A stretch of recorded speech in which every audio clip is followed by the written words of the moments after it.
Nos visita un buen amigo de esta casa, Javier Hernández Aguirán. ¿Qué tal? Buenos días. ¿Qué tal? Buenos días. Oye, ¿tú piensas en tu muerte?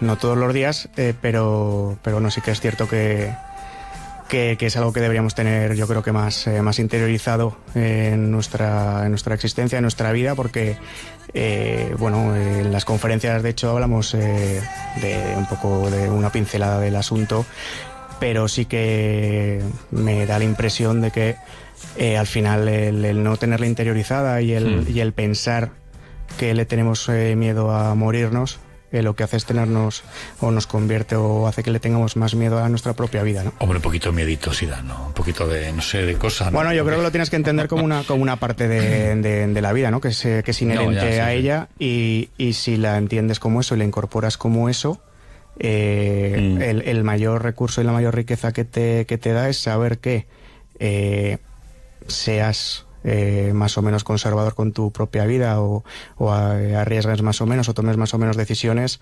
es inaplazable y es imposible de evitar que llegue la muerte, ¿no? Entonces, pues incorporándola y teniéndola más presente y aceptándola con la deportividad que se debe aceptar, por poca gracia que nos haga a todos, yo creo que eso seguramente nos impulsará a tener una vida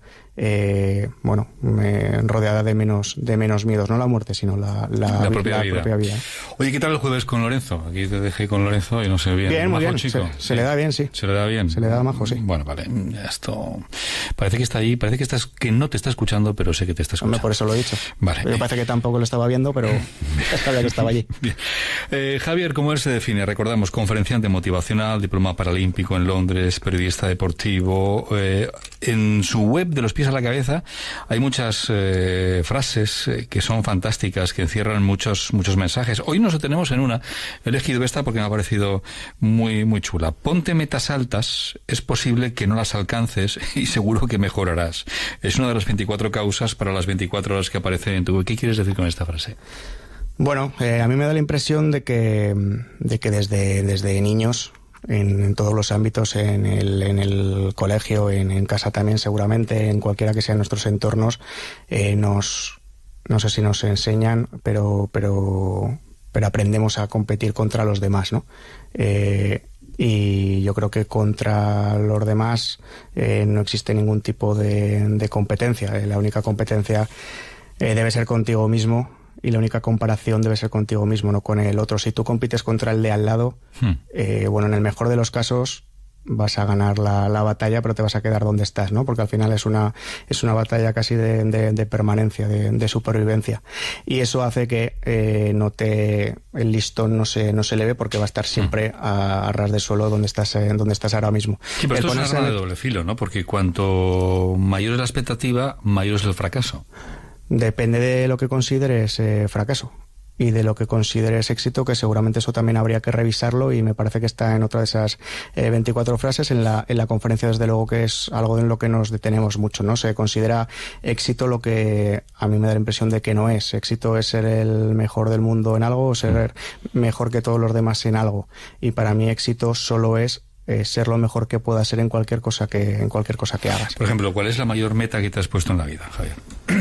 La mayor meta siempre es la misma, la de en todos los días intentar ser honesto contigo mismo y tratar de reconocerte, ¿no? Pero más allá de lo filosófico y de lo abstracto, yo llegué, por poner un ejemplo que has comentado en la propia entradilla, ¿no? Yo llegué a unos Juegos Paralímpicos en 2012 porque en 2009, con 30 años y sin haber entrenado nunca antes, el primer día de entrenamiento, al entrenador nada más saludarnos y presentarnos y saber cómo nos llevábamos cada uno, le dije que yo quería ir a unos Juegos Paralímpicos.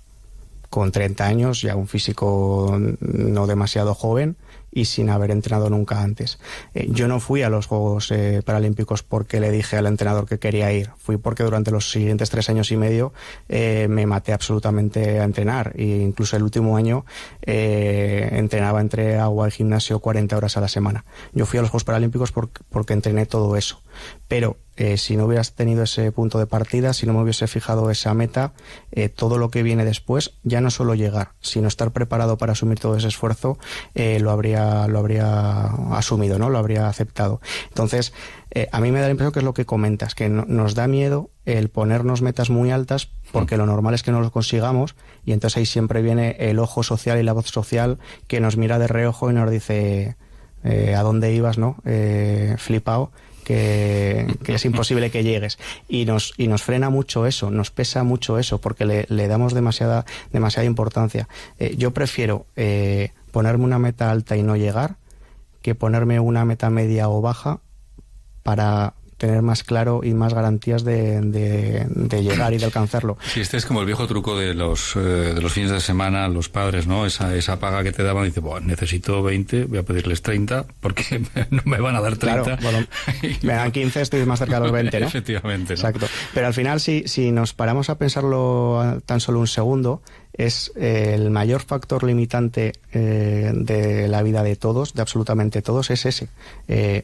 Al final pensamos que cuando vemos a alguien por la calle, por ejemplo, en este caso yo, que no tengo brazos o tengo una pierna más corta que otra, tengo un 90% de discapacidad, todo el mundo piensa todas las cosas que no soy capaz de hacer o que no puedo hacer, o todas las limitaciones que tengo alrededor. Por supuesto, no son pocas en un mundo que está diseñado para tener brazos, ¿no? Entonces, no hay pocas limitaciones o no exige pocas adaptaciones, sobre todo por parte de uno, ¿no? Por parte mía en este caso.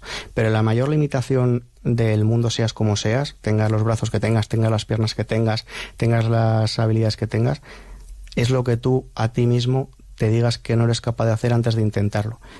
No hay que caer en el extremo contrario, en pensar que yo soy capaz de hacer todo y que querer es poder y frases publicitarias de ese tipo, ¿no?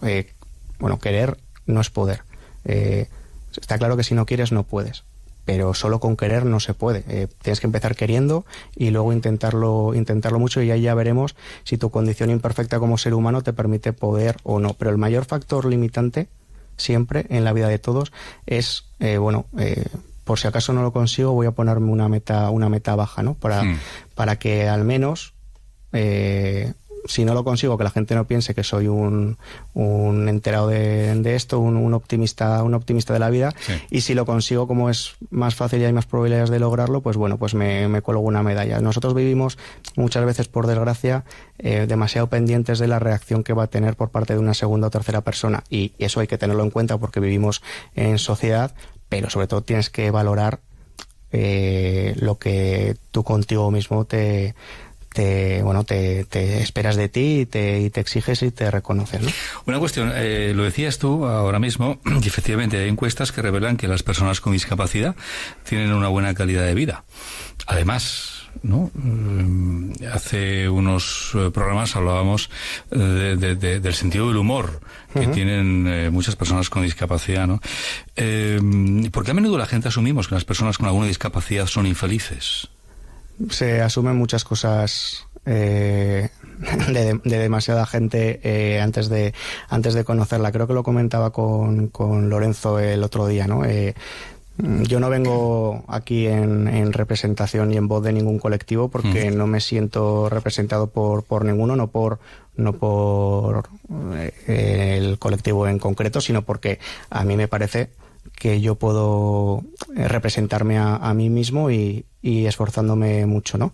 El asunto es cuando prejuzgamos o prevemos o características positivas o negativas de determinadas personas simplemente por las características que tienen.